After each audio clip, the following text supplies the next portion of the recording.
Hello dear students, I hope all of you are doing well. In this video, we will proceed to a new topic which is Gibbs free energy change and EMF. Now what is Gibbs free energy change? It is probably the maximum reversible work that may be performed by a thermodynamic system. Or you can say that Gibbs free energy change is the useful work that can be done, maximum useful work. Now what is work? In case of electrochemistry, we can say that work is the product of charge and electrode potential. Now what is charge? Charge is the number of electron and Faradays. And electrode potential, we know that it is the E cell. Now number of electron is given as N, Faradays is given as F, and E cell will be written as E cell. Now there is a negative sign. Why there is a negative sign? Because work done here in this case is done by a system. And whenever work is done by a system, we always consider it to be negative. I'm sure you have come across in your physics. Now also, we can say that since it is the reversible work done, it is represented as del R. Even if you don't write del R, even if you write just del G, it indicates it is Gibbs free energy change, and Gibbs free energy change means maximum reversible work done. So, Gibbs free energy change is the maximum reversible work done, and the work done is given as NF E cell. So, directly Gibbs free energy change can be written as minus NF E cell. This is in the case of non-standard form. Now in standard form, the same equation can be written as del Rg naught minus NF E naught cell. This is the standard form, this is the non-standard form.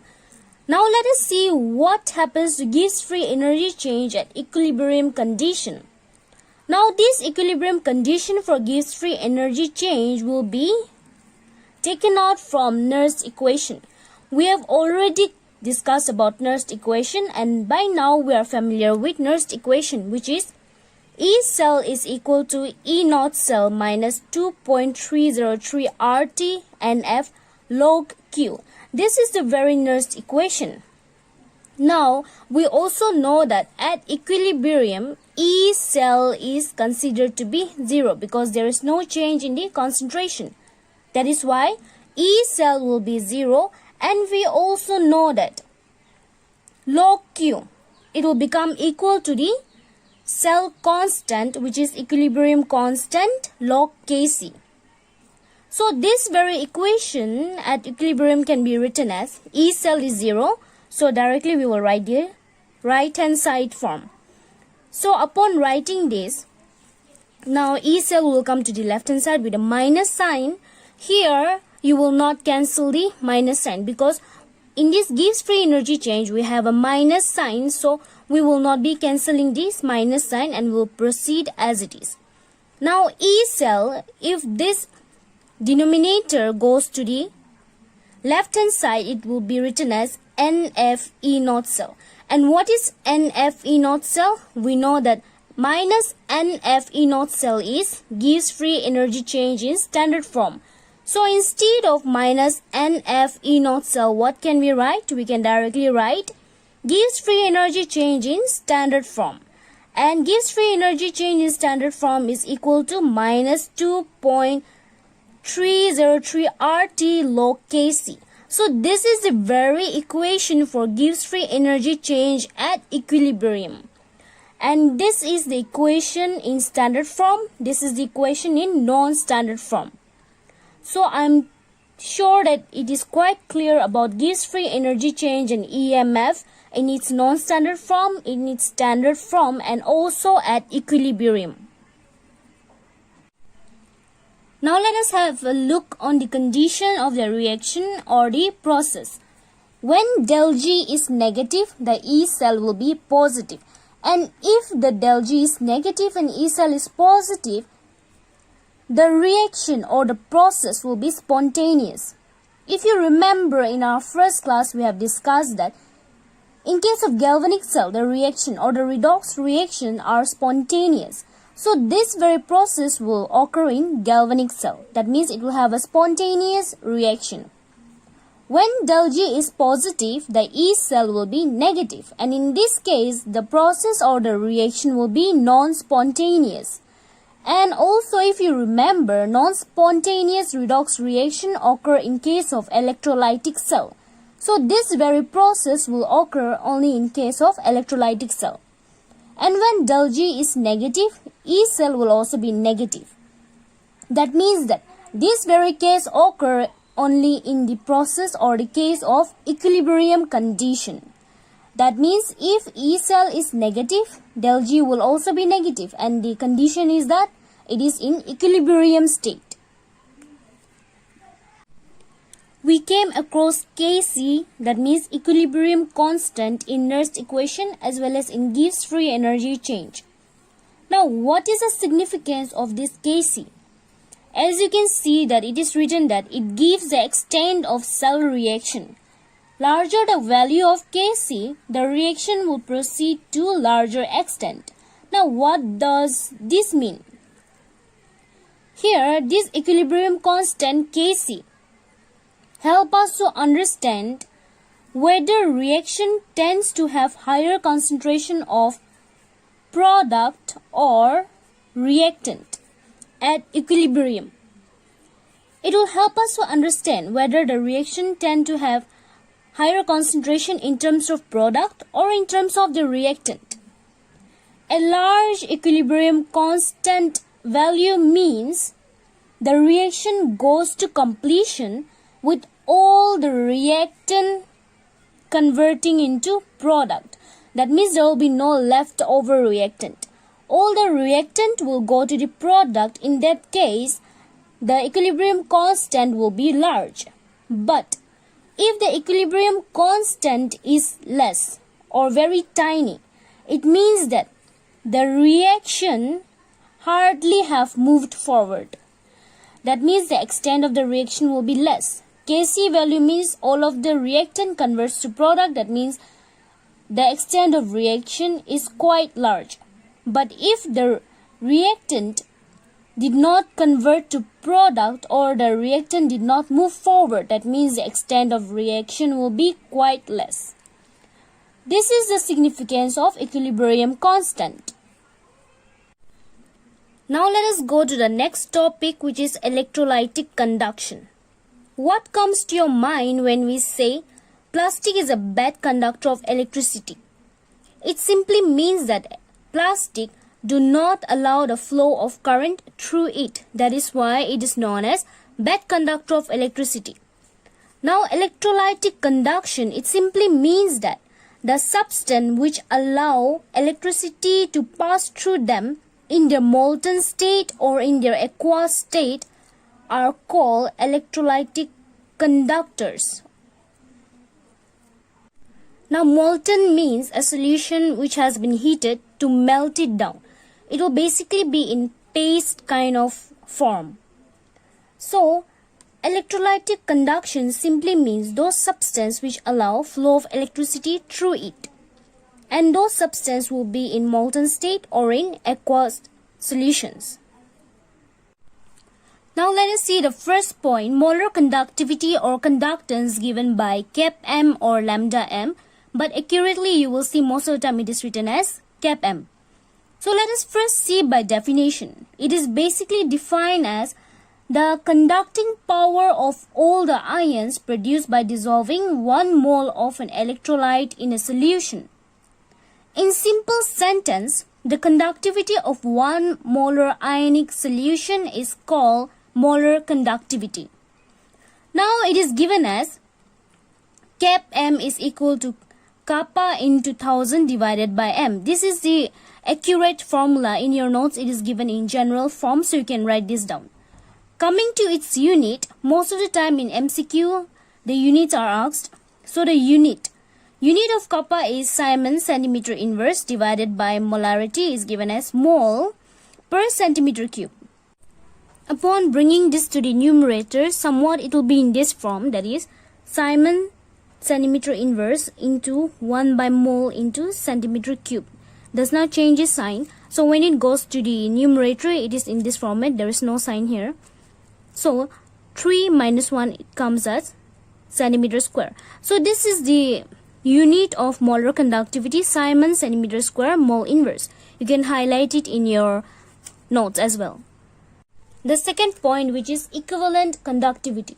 It is the same as molar conductivity, but instead of molarity, normality is used in equivalent conductivity.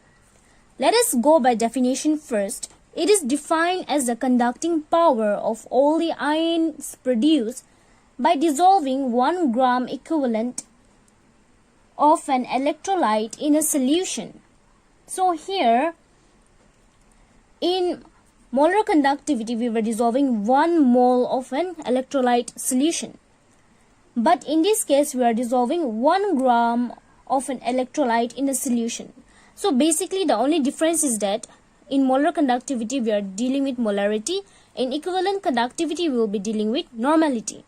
So it is basically the conductivity of one normal ionic solution. So it is given as kappa into 1000 divided by normality. Just the difference in this is in this normality.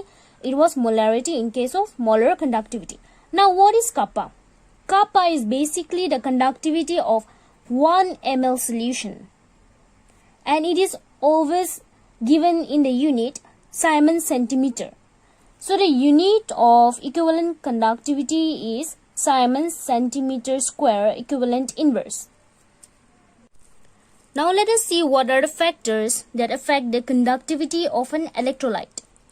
The first factor affecting the conductivity is nature of electrolyte. Greater the number of ions in solution, greater is the conductance. Now, how is this conductivity in this electrolyte? The conductivity is basically due to flow of electrons. Flow of electrons means flow of charges. Flow of ions. Ions means having positive, negative charges. Basically, because of the flow of charges, there is conductivity. Now, if there are more number of charges in that very electrolyte, the conductivity will automatically increase. If there is no charges present in an electrolyte, there will be no flow of charges. No flow of charges means there will be no conductivity. So that is why greater the number of ions. That means greater the number of ions, greater will be the flow of charges and greater will be the conductance. Now greater number of ions. From where greater number of ions will come? Strong electrolyte. Strong electrolyte will have more numbers of ions as compared to weak electrolyte. That means in case of strong electrolyte, the conductivity will be high, and in case of weak electrolyte, the conductivity will be low. The next point, nature of solvent. Greater the polarity of the solvent, greater is its conductance. Now, if you know the definition of electrolyte, which says that electrolyte is a substance that produces electricity or electrical conductivity when dissolved in a polar solvent. Now, what is a polar solvent? Now, when we dissolve a substance, it dissociates into positive and negative charges. So, those substances which dissociate into positive and negative charges are known as polar substance. Or those substances which have high electronegativity value, that is known as a polar substance. What is electronegativity? It is basically the tendency of that very substance to attract sheer pair of electrons in order to form a bond or a covalent bond.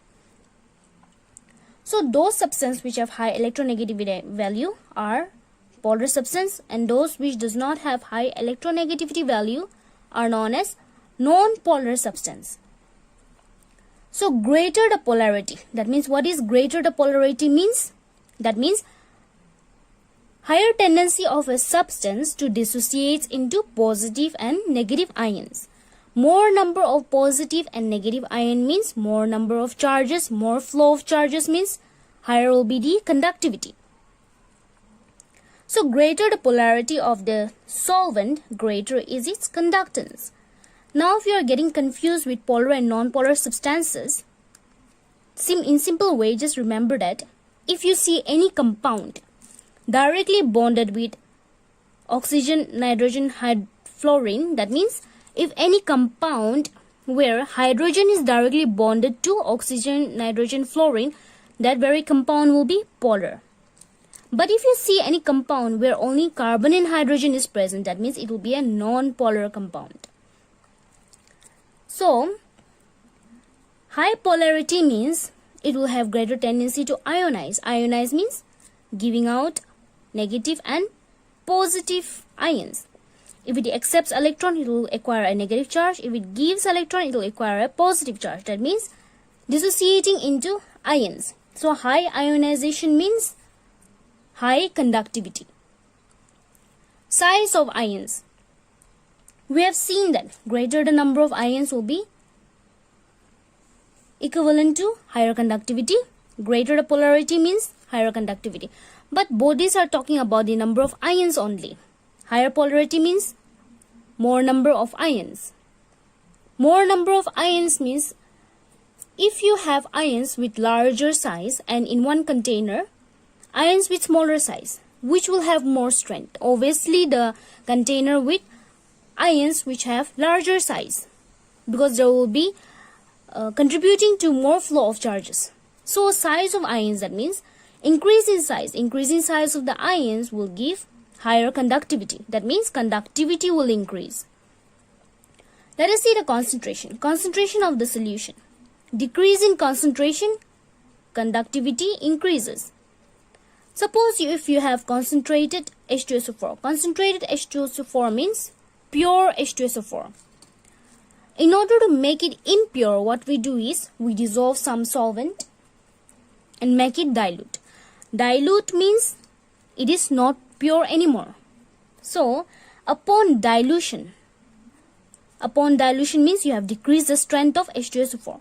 Upon dilution, the concentration will decrease. Decrease in concentration means conductivity will increase. Next point, temperature. Increase in temperature, molar conductivity increases. If the temperature decreases, conductivity will also decrease. So temperature is directly proportional to conductivity.